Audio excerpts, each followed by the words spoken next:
Binary হতে octal সংখ্যা রূপান্তর। আমরা এখানে দেখব বাইনারি থেকে অক্টাল সংখ্যা কিভাবে রূপান্তর করা যায়।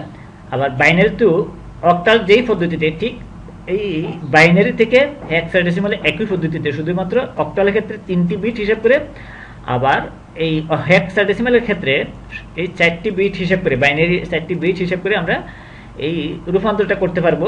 আমরা যদি এই বাইনারি থেকে এই অক্টালের রূপান্তর দেখি প্রথমে, তাহলে এই এখানে যদি পূর্ণ সংখ্যার ক্ষেত্রে তাহলে পূর্ণ সংখ্যার ক্ষেত্রে একটি বাইনারি সংখ্যা হচ্ছে পূর্ণ সংখ্যার এরকম সংখ্যা জানি, এই এরকম 1 1 0 1 0 1 এরকম যে কোনো একটি বাইনারি সংখ্যা দেওয়া থাকবে। এই সংখ্যাটাকে অক্টালে রূপান্তর করতে হবে। তাহলে এই সংখ্যা পূর্ণ সংখ্যার ক্ষেত্রে আমরা প্রথমে দেখব, এই তাহলে একটি পূর্ণ সংখ্যা, দশমিক বিন্দু বা বাইনারি বিন্দু নেই, তাহলে এটা একটি কি পূর্ণ সংখ্যা। তাহলে এই এর ক্ষেত্রে আমরা প্রথম নিয়মটা যদি দেখি, বলা হচ্ছে যে এই বাইনারি সংখ্যার ডান দিক থেকে আমরা যদি এটা যদি ডান দিক, এটা হবে বাম দিক, কেন আমরা এই ডান, তাহলে এই ডান দিক থেকে বাম দিকে 3 বিট করে, বিট আমরা বাইনারি ডিজিট এই বিট করে, এই ডান দিক থেকে এই 3 বিট করে আমরা যদি আলাদা করি, এরকম এই 3 বিট করে এই ভাগ করতে হবে। এই সর্ববামে ভাগে আমরা এই 3টি বিট করে যদি ভাগ করি, তাহলে এখানে যদি ভাগ করি, তাহলে এই সর্ববামে যদি 3 বিট পূর্ণ করতে, যদি বিটের সংখ্যা কম হয়, তাহলে 0 বসিয়ে 3 বিট পূর্ণ করতে হবে। তাহলে এখানে এই একটি 0 বসিয়ে আমরা কি করতে পারি, একটি 3 বিটে একটি ভাগ করতে পারি। তাহলে সর্ববামের ভাগে বিট সংখ্যা যদি কম হয়, বিট বাইনারি ডিজিট 0 1 বা যে কোনো একটা সংখ্যা কম হয়, তাহলে ওই ক্ষেত্রে বিট সংখ্যা যদি কম হয়, এই 3 বিট পূর্ণ করতে হবে। অতিরিক্ত 0 বসিয়ে, 0 এটা বিট, তাহলে 0 বসিয়ে 3 বিট পূর্ণ করতে হবে, 3 বিট পূর্ণ করতে হবে। এরপর তৃতীয় নম্বরে আমরা যদি দেখি, এই তৃতীয় নম্বরে বলা হয়েছে যে এই 3 বিট করে ভাগ করার পরে এই 3 বিটের অক্টাল মান বের করে এই মানগুলি পাশাপাশি বসালে আমরা কি পাবো, এই বাইনারি থেকে অক্টাল সংখ্যা রূপান্তরিত মান পাবো। তাহলে এই এরপর আমাদেরকে বিটের অক্টাল মান, বিটের যেই আমরা 3 বিট করে আলাদা করেছিলাম, তাহলে এই ভাগ করেছিলাম 3 বিটের এই অক্টাল মান আমরা পাশাপাশি বসালে বাইনারি সংখ্যার এই ইকুইভ্যালেন্ট অক্টাল মান বসালে এই অক্টাল মানটি পাওয়া যায়। তাহলে আমরা দেখতে পারি পাওয়া যায়। তাহলে আমরা যদি একটু উদাহরণ দিয়ে দেখি, তাহলে এটা একটি বাইনারি সংখ্যা, এটাকে এই বাইনারি সংখ্যার এই অক্টাল মান নির্ণয় করতে বলেছে, এই 8 হবে। তাহলে আমাদেরকে প্রথমে এই বাইনারি সংখ্যাটাকে এই 3 বিট করে ডান দিক থেকে এই বাম দিকে আলাদা করতে হবে। তাহলে আমরা যদি এই সংখ্যাটা লিখি, এই বাইনারি সংখ্যাটা এই 1 1 1 0, এই প্রতি 3 বিট করে ডান দিক থেকে আমরা এটা হচ্ছে কি ডান দিক, এখানে আমরা যদি লিখি এখানে হচ্ছে কি ডান দিক, এই ডান দিক, এটা হচ্ছে কি ডান দিক, এই ডান দিক থেকে বাম দিকে যাবে, এটা হচ্ছে কি বাম দিক, এই বাম দিকে আসতে হবে। এই প্রতি 3 বিট করে ভাগ করে নিতে হবে। তাহলে আমরা যদি প্রতি 3 বিট হিসেবে ভাগ করি এখানে, তাহলে এই একটা ভাগ পাই, এরপরে আবার পাই আমরা এই আরেকটা ভাগ। এখানে বলা হয়েছে যে ভাগ করলাম, এবং দ্বিতীয় শর্ত অনুসারে আমরা যদি দেখি, সর্ববামের বিট সংখ্যা যদি কম হয়, এই বিট সংখ্যা যদি কম হয়, অতিরিক্ত 0 বসিয়ে বাম পাশে 0 বসিয়ে এই 3 বিট পূর্ণ করতে হবে। তাহলে এই হিসেবে আমরা একটা 0 বসাতে পারি, এবং যেই কোনো সংখ্যার বাম পাশে যদি 0 বসাই, তাহলে ওই সংখ্যার মানে কোনো পরিবর্তন হয় না। তাহলে পূর্ণ সংখ্যার ক্ষেত্রে, তাহলে আমরা যদি দেখি এখানে আমরা ভাগ করি, তাহলে এই 3 বিট হিসেবে আমরা আলাদা করতে পারি, এই 3 বিট পূর্ণ হলো। তাহলে এই বিটগুলির প্রত্যেকটি মানের আমরা যদি অক্টাল মান বসাই, তাহলে আমরা কি এই মানগুলি পাশাপাশি বসালে কি হবে, অক্টাল মানগুলো পাশাপাশি বসালে এই বাইনারি ইকুইভ্যালেন্টের অক্টাল মানগুলি পাশাপাশি বসালে আমরা এই বাইনারি সংখ্যার ইকুইভ্যালেন্ট অক্টাল সংখ্যা মান পাওয়া যাবে। তাহলে এই 0 হচ্ছে কি অতিরিক্ত বিট 0, অতিরিক্ত বিট, এটা এই 0। তাহলে এই 3 বিটের অক্টাল মানগুলো আমরা যদি বের করে দেখি, এই 0 0 0, এটার জন্য আসে এই অক্টাল মান 0, আবার এই 0-র সাথে যদি 1 যোগ করি, এই বাইনারি বিট 1 যোগ করলে আসে এই এখানে 1, অক্টাল মান 1 আসবে। আবার এটার সাথে যদি 1 যোগ করি, তাহলে এখানে এই 0, এই 1, তারপরে 0, এটার মান আসে 2, এরপরে এটার মান যদি আমরা 1 যোগ করি, তাহলে আসে এই 1 0, এটার মান আসে 3, এটার সাথে যদি 1 যোগ করি তাহলে আসে এই 0 0 1। আমরা এটা যদি পরে দেখবো, আমরা বাইনারি যোগ বিয়োগগুলি পরে দেখবো, তাহলে আমরা এটা এখন দেখে নিই, বের করি। তাহলে এটার সমান আসে এই 4, এরপরে এই 1 যোগ করলে আসে এই 1 0 1 ইকুয়ালস টু 5। এই অক্টালের মান 5। আমরা এই এটার সাথে 1 যোগ করলে আসে এই 0 1 1, এটা সমান 5 6, এবং এটার সাথে 1 যোগ করলে আসে এই 1 1 ইকুয়ালস টু 7। তাহলে অক্টালের অঙ্ক সংখ্যা আমরা জানি এই 0 থেকে 7 পর্যন্ত এই 8টি এই অক্টালের অঙ্ক বা ডিজিট। তাহলে এই ক্ষেত্রে আমরা এই অক্টালের বাইনারি ইকুইভ্যালেন্টগুলি মানগুলি যদি বসাই, তাহলে এই 0 1 1, এই 0 1 1 যদি আমরা মান বসাই, এটার মান আসে এখানে এই 3, আমরা এই 3 5।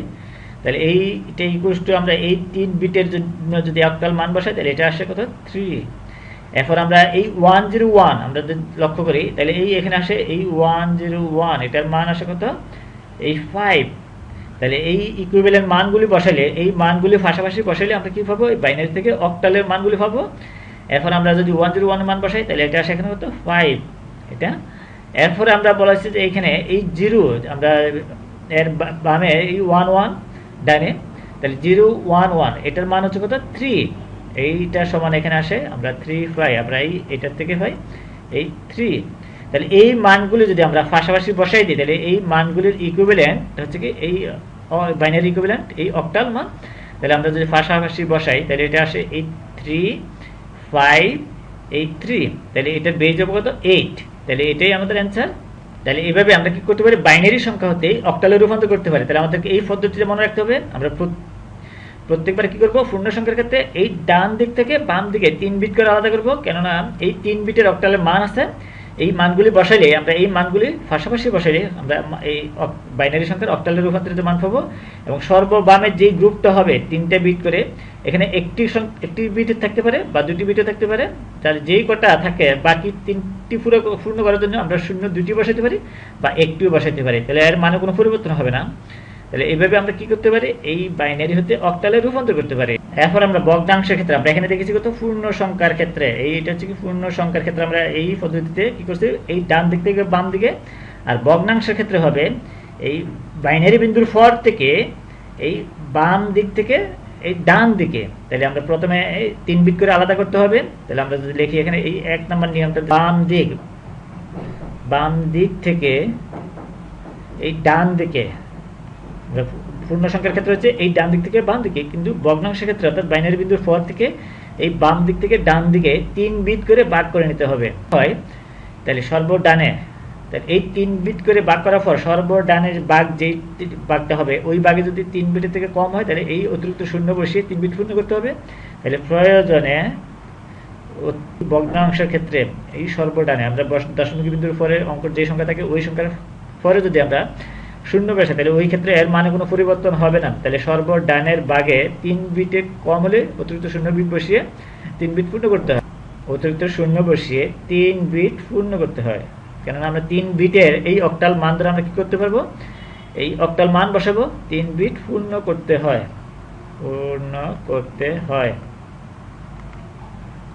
এরপর তৃতীয়ত আমরা দেখি যে এই মানগুলি পাশাপাশি বসাইলে আমরা এই বাইনারি থেকে অক্টালের রূপান্তরিত মান পাওয়া যাবে। তাহলে প্রতি 3 বিট এর মান পাশাপাশি। তাহলে আমরা যদি একটু উদাহরণ দিয়ে দেখি, উদাহরণটা হবে এই ভগ্নাংশ। আমরা এই দশমিক বাইনারি বিন্দু পাই এই 0.110 রূপান্তর করো, তাই আমাদেরকে এই অক্টালে রূপান্তর করতে বলা হয়েছে। তাহলে এটা বেয়ে যাবে এই 8। তাহলে আমরা এই ভগ্নাংশটা যদি লিখি, তাহলে এই বাইনারি বিন্দুর সহজে এই সংখ্যাটা দেওয়া আছে, এটা যদি লিখি এইভাবে, তাহলে আমরা এরপরে ডান দিক থেকে বাম দিকে প্রথম শর্ত অনুসারে 3 বিট করে ভাগ করে নেব। তাহলে এটা যদি আমরা লিখি 0.100 এই 1 1, তাহলে এই বলা হয়েছে যে এই বাম দিক থেকে, এটা হচ্ছে কি বাম দিক, আমরা যদি বাম দিক লিখি এখানে, এটা হচ্ছে কি বাম দিক, এই বাম দিক থেকে ডান দিকে, এই ডান দিকে প্রতি 3 বিট করে আলাদা করতে হবে, ভাগ করতে হবে ডান দিকে। তাহলে আমরা এই বাইনারি বিন্দু পর থেকে যদি আলাদা করি, এখানে আসে এইটা যদি সমান আমরা দেখি এরকম, এইটার সমান একটা বিট 3 বিট একটা ভাগ। এরপরে আমরা যদি এখানে যদি 2টা বিট তাহলে আরেকটি অতিরিক্ত শূন্য বিট বসিয়ে 3 বিট পূর্ণ করতে হবে। এটা অতিরিক্ত বিট। দ্বিতীয় শর্ত অনুসারে এই প্রয়োজনীয় সর্ববামের ডানে শূন্য বসিয়ে 3 বিট পূর্ণ করতে, যেহেতু 2টা বিট আমরা পেয়েছি, আরেকটি বিট বসিয়ে 3 বিট পূর্ণ করেছে, তাহলে 3 বিটে আমরা কি করব, এই একটি বাগ বা একটি গ্রুপ ধরবো। এরপরে এই প্রতি 3 বিটের মান পাশাপাশি বসিয়ে এই অক্টাল সংখ্যা পাওয়া যাবে। আমরা এই 100 এটার মান হচ্ছে কিন্তু অক্টালে আমরা যদি দেখি, তাহলে এই অক্টালে আমরা এই মানটা পাই এখানে, এটা সমান আসে 4। তাহলে এটা সমান আমরা লিখতে পারি এখানে, এইটা সমান আসে এখানে এই 4 আর এটা সমান আসে 110। এই 110 ক্ষেত্রে আমরা এইটা পাই, এটা সমান আমরা দেখতে পাচ্ছি যে এই সংখ্যাটা 110 সমান 6। তাহলে এটা সমান আমরা পাই এই 6। তাহলে এই মানটা আমরা যদি পাশাপাশি বসাই, তাহলে এই বাইনারি থেকে এই ভগ্নাংশের ক্ষেত্রে এই বাইনারি থেকে অক্টালে রূপান্তরিত মান পাবো। এখানে 4 6 ব্র্যাকেট দিয়ে আমরা এই বেজ নাম্বারটা লিখতে হবে, এটা এই অক্টালে রূপান্তরিত মান পাওয়া যাবে। এরপর আমরা আরেকটা উদাহরণ যদি দেখি এরকম, এবং ভগ্নাংশ নির্ণয় করবো। এখানে এইটা যদি আমরা সংখ্যাটা যদি আবার লিখি, তাহলে এইটার পূর্ণ অংশ এই বাইনারি বিন্দু পর্যন্ত এটা হচ্ছে পূর্ণ অংশ বা ভগ্নাংশ সংখ্যা না, পূর্ণ সংখ্যা। এরপর বাকি অংশটুকু যদি দেখি, এই বাইনারি বিন্দু পর থেকে এটা হচ্ছে কি ভগ্নাংশ সংখ্যা, এতটুকু এটা হচ্ছে কি ভগ্নাংশ। তাহলে এই দুইটি অংশে আমরা এই দুইটি পদ্ধতিতে বের করতে হবে। পূর্ণ সংখ্যার ক্ষেত্রে আমরা যদি প্রথমে হিসাব করি, তাহলে এই ক্ষেত্রে আমাদেরকে বলা যায় ডান দিক থেকে এইটা হচ্ছে কি এই অংশের পূর্ণ অংশের এটা হচ্ছে কি ডান দিক।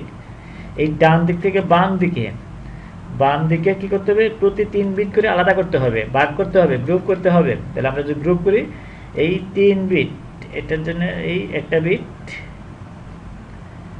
এই একটা গ্রুপ, এবং প্রয়োজনে সর্ববামে একটি অতিরিক্ত শূন্য বিট বা 2টি বিট বসিয়ে আমরা কি করতে পারি, 3 বিট পূর্ণ করতে হবে। আমরা দেখি নেই, তাহলে এটা সমান ভাবো এই 3, এটা সমান আসে এই 3, বা এটা সমান আসে কত 4। আমরা 4 এটার সাথে 1 যোগ করলে 4 আসে, এরকম 4। আর এটা 010 এটা সমান আসে এই 2, কেননা আমরা 3 বিটের জন্য আমরা এই মানটা পাই। এখন আমরা এই ভগ্নাংশ সংখ্যা এর আমরা যদি ডান দিক দেখি, এটা হচ্ছে কি বাম দিক, এটা হচ্ছে কি বাম দিক, আর এই বাম দিক থেকে ডান দিকে যেতে হবে, এটা হচ্ছে কি এই ডান দিক। তাহলে এই প্রতি 3 বিট করে একটি গ্রুপ করে নিতে হবে।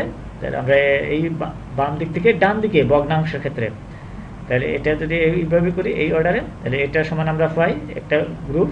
এরপরে আমরা এখানে আরেকটি অতিরিক্ত শূন্য বিট বসিয়ে আমরা কি করতে পারি, এই 3টি বিট পূর্ণ করতে পারি। এটা হয় কত 3, তারপরে এইটার জন্য 5। তাহলে এই বাইনারি সংখ্যাটা ইকুইভ্যালেন্ট আমরা অক্টাল মান পাবো এই 243.32। এটা এর বেস হবে কত 8।